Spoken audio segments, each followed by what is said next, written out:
السلام علیکم ویورز، آج کی جو کہانی ہے وہ ہمیں بھیجی ہے ہمارے لیے بڑے محترم اور قابل احترام سید ممتاز عالم صاحب نے۔ ہم امید کرتے ہیں کہ آپ کو یہ کہانی پسند آئے گی، اور آپ کو اگر ہماری یہ کوشش پسند آئے تو آپ ہمارے چینل کو لائک، سبسکرائب اور شیئر کریں۔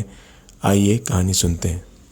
اور آج میں 2 واقعات ایسے آپ کے ساتھ شیئر کروں گا جو میرے بردر ان لا نے، میرے وائف کے بڑے بھائی، انہوں نے مجھے سنائے، اور وہ اس طرح سے ہے کہ وہ he got commission in Pakistan Air Force as a pilot officer and retired as wing commander. تو جس وقت وہ رسال پور اکیڈمی میں، پی ایف کی اکیڈمی رسال پور میں ٹریننگ جس وقت کر رہے تھے ایز اے کیڈٹ پائلٹ، تو اس وقت ان کے ساتھ یہ واقعات ہوئے کچھ اس طرح سے کہ ظاہر سی بات ہے، آپ کو پتہ ہے کہ آرمی اور ایئر فورس کی جو ٹریننگ ہوتی ہے وہ بہت ہی ہارڈ 2 سال کی ٹف قسم کی، تو یہ لوگ وہاں ٹریننگ کیا کرتے تھے، اس میں پی ٹی اور بہت ہی ایک دن اسی طریقے سے ماؤنٹین ہائیکنگ کیا ان کا ٹریننگ سیشن تھا، تو اس میں وہ ظاہر سی بات ہے وہ اپنا لگیج بیگ اور بڑی رائفل جس کا اپنا وزن تقریباً 10 کلو ہوتا ہے، اس کو لے کے وہ ماؤنٹین پہ 12-15 کلومیٹر جانا ہائیکنگ اور پھر واپس آنا، تو بہت ہی تھک جاتے تھے، ٹانگوں میں بے انتہا درد ہوتا تھا سارے کیڈٹس کے ساتھ۔ اچھا، ایک میں چیز بتا دوں کہ وہ اپنی جوانی کے دور میں بے انتہا خوبصورت، خوش شکل اور ہینڈسم بندہ تھا، اور پھر اس کے اوپر سے ایئر فورس کی یونیفارم۔ تو ٹریننگ سیشن چل رہے تھے، ایک دن سردیوں کی رات تھی، بہت ہی ٹھنڈ، اور یہ اس دن جو ہے نا ماؤنٹین پہ ہائیکنگ کر کے واپس آئے تھے، تو ٹانگیں درد کر رہی تھی بہت زیادہ، تو انہوں نے بلینکٹ لیا اور نارملی جیسے سب لڑکے سوتے ہیں سو گئے۔ وہ کیڈٹ جو ہے کوئی کمرے چھوٹے ہوتے ہیں تو 2 کیڈٹ، اور بڑے کمرے پہ روم میں جو ہے نا 4 کیڈٹ کمرہ شیئر کرتے ہیں، تو یہ بلینکٹ میں سو گئے۔ تو ان کو ایسا فیل ہوا کہ جیسے ان کے فٹ پہ جو ریلیکس کرنے کے لیے کوئی دباتا ہے نا، فٹ اور پیروں کے نیچے پنڈلیوں کا علاقہ جو ہے وہ کوئی دبا رہا ہے کمبل کے اوپر سے ہاتھوں، تو انہیں خوف سا محسوس ہوا، اس لیے یار اس کمرے میں کون آ سکتا ہے، ان کو شک ہوا ہو سکتا ہے کوئی لڑکا ہو ان کا دوست کیڈٹ، تو اس نے یہ کیا ہو کہ چلو یار کوئی درد ہو رہا ہوگا پیروں میں، ہائیکنگ کر کے آئے تو دبا دوں، لیکن وہ تو سارے ہی لڑکے ہائیکنگ کر کے آئے تھے، سب کی درد ہو رہا ہوگا اور کون دبائے گا ایک دوسرے کے پیر، سب دوست، تو یہ ڈر کے مارے نا انہوں نے بلینکٹ نہیں اتارا اپنے منہ سے، اسی طرح سے پڑے رہے 5 منٹ 10 منٹ، وہ ان کے پیر دبتے رہے، اس کے بعد وہ ختم ہو گیا۔ جب ختم ہو گیا وہ پیر دبنا تو پھر انہوں نے بلینکٹ منہ سے اتارا، دیکھا کوئی بھی نہیں کمرے میں۔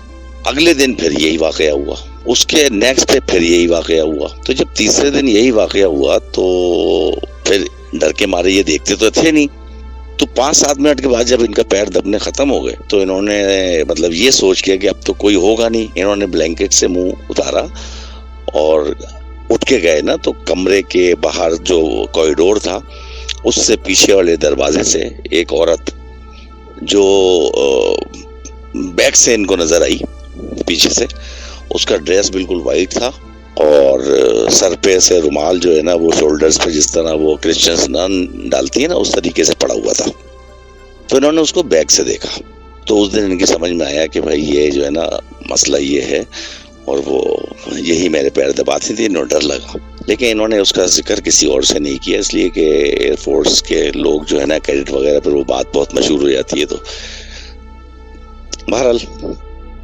یہ 4-5 دن تک سلسلہ چلا، اس کے بعد بیچ میں گیپ آیا، تو انہوں نے پھر کسی سے پوچھوایا، کسی کے ساتھ وہ شیئر کیا قصہ، اس سے پوچھوایا، تو پھر ان کے کسی بزرگ وغیرہ نے سے پوچھوایا تھا، تو انہوں نے کہا کہ ہاں ایک جنی ہے، فیمیل جن، جو ان پہ عاشق ہو گئی ہے، اور کیونکہ یہ پیروں میں ان کے درد ہو رہا تھا وہ انہوں نے آ کے اس کے پیر دبائے، تو وہ 1-2 مہینے تک جب پوچھوایا تو 1-2 مہینے تک تو وہ سلسلہ ڈسکنٹینیو رہا، اور اس کے بعد پھر اچانک کبھی 15 دن میں کبھی 10 دن میں اسی طریقے سے ہوتا تھا کہ جب سو رہے ہوتے تو رات کو آ کے کوئی ان کے پیر دباتا تھا۔ تو ایک تو یہ قصہ ہوا، اور دوسرا اس سے ریلیٹڈ ایک یہ تھا کہ ان کا یہ کورس میٹ جو تھا وہ کراچی پوسٹ ہوا، اب میں اس بیس کا نام نہیں بتاؤں گا، کراچی میں ایئر فورس بیس ہے، تو پرانے زمانے کے بنے ہوئے جو ہے نا بہت مکان تھے، انگریزوں کے زمانے کے بنے ہوئے بنگلے تھے، 2-2 ہزار گز کے ان کے آفیسرز کو جو الاٹ ہوتے تھے، اور اس میں بے انتہا پرانے درخت پیپل کے برگد کے لگے ہوئے تھے. وہ آفیسر جو تھا وہ اپنی فیملی کے ساتھ وہاں پر آیا. اگلے دن جب اس نے دیکھا کہ پورا لان جو ہے وہ تو درختوں سے گھرا ہوا ہے, دھوپ ہی نہیں آتی, تو اس نے اپنے لاسکر اور بیٹمن وغیرہ 2-4 لوگ بلائے. اس نے بولا یار یہ کچھ درخت چھانٹو تاکہ دھوپ تو آئے میرے لان میں. تو بڑی بڑی ٹہنیاں چھوٹی بڑی اس نے تقریباً 2-3 درختوں کی کٹوا دی. مغرب کا ٹائم ہو گیا, لیبر جو تھی وہ واپس چلی گئی, یہ اپنے گھر میں بیٹھے. تو اچانک پورے گھر کی جو ہے نا وہ لائٹیں جل گئیں, پورے گھر کے دروازے کھڑکیاں کھل گئیں, اور اس قدر تیز ہوا اس گھر کے اندر داخل ہوئی جیسے آندھی میں یا کوئی طوفان آتا ہے نا, اس طریقے. تو انہوں نے باہر نکل کے دیکھا کہ شاید طوفان یا آندھی آ رہی ہے. باہر کا موسم بالکل نارمل تھا, اور ان کے گھر میں ٹھنڈی تیز ہواؤں سے کھڑکیوں سے اور دروازوں سے آ رہی تھی, اور پورے گھر میں وہ روٹیٹ کر رہی. ان کو یہ فیل ہوا کہ وہ پڑھا لکھا بندہ تھا, سمجھدار تھا, سینئر آفیسر تھا. اس نے بولا یار یہ کوئی نارمل ایکٹیویٹی نہیں ہے, کوئی پیرانارمل ایکٹیویٹی ہے. اور یہ باہر آیا, اس نے درختوں کے پاس لان سے کھڑے ہو کے بولا کہ بھائی ایسے ایسے ہے میرے ساتھ جو واقعہ ہوا ہے, تو اگر کوئی یہاں موجود ہے تو مجھے بتائے. تو کہتا ہے کہ وہ اتنے ہیوی قسم کے درخت تھے, اور وہ پورے درخت بری طرح سے شیک ہوئے پورے. یہ ڈر گیا, اس نے کہا کہ اوہو یہ تو مسئلہ کوئی دوسرا ہے. اس نے کہا ایک دفعہ اور آپ ایسا کر سکتے ہیں. وہ دوبارہ پھر وہ پورے درخت جو ہے نا وہ شیک ہوئے.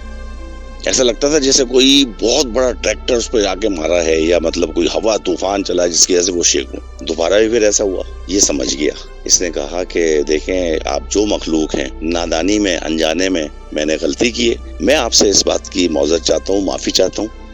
ہماری یہاں پوسٹنگ ہوئی ہے, میری بیوی بچے ہیں, ہمیں یہاں 2 سال گزارنے ہیں.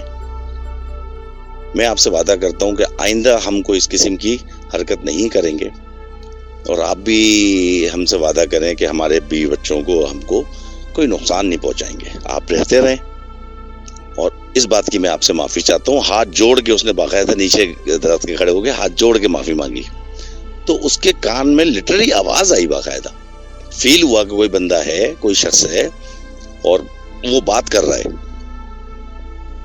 اور کان میں آواز آئی, آپ معافی مانگ رہے ہیں اور آپ سے انجانے میں غلطی ہوئی ہے تو ایکسپٹیڈ. آئندہ آپ ہمیں تنگ نہیں کریں, ہم آپ کو تنگ نہیں کریں گے, اور آئندہ ایسی کوئی حرکت نہ ہو. اس نے کہا میں بالکل تہہ دل سے معافی مانگتا ہوں. ہاتھ جوڑ کے معافی مانگی اس نے باقاعدہ. پھر وہ وہاں پر رہتے رہے. چھوٹی موٹی حرکتیں ہوتی تھیں, لائٹ جل جانا, بال کا آ جانا, بچوں کے ساتھ ان کو کوئی تو شرارت کر دینا, کوئی لائٹ جلنا, لائٹ بند ہو جانا, کوئی چیز ادھر سے ادھر. کیونکہ وہ انہیں پتا تھا کہ یہاں پر ہیں, تو وہ اس چیز کو ڈرتے نہیں تھے, اس چیز سے اوائڈ کرتے تھے کہ ٹھیک ہے یار ہے, بس ہے تو بس چلنے دو. لیکن کوئی فزیکلی انہوں نے کبھی بھی 2 سال کے عرصے میں ان کو, ان کی فیملی کو کوئی نقصان نہیں پہنچایا. وہ بھی رہتے رہے, اور وہ جو مخلوق تھی وہ بھی درختوں پہ رہتی رہی. تو یہ 2 واقعات تھے, میں آپ سے شیئر کرنا چاہتا تھا. انشاءاللہ آئندہ بھی آپ کے شو میں آپ سے بات ہوتی رہے گی. اپنا بہت خیال رکھیے گا. اللہ حافظ.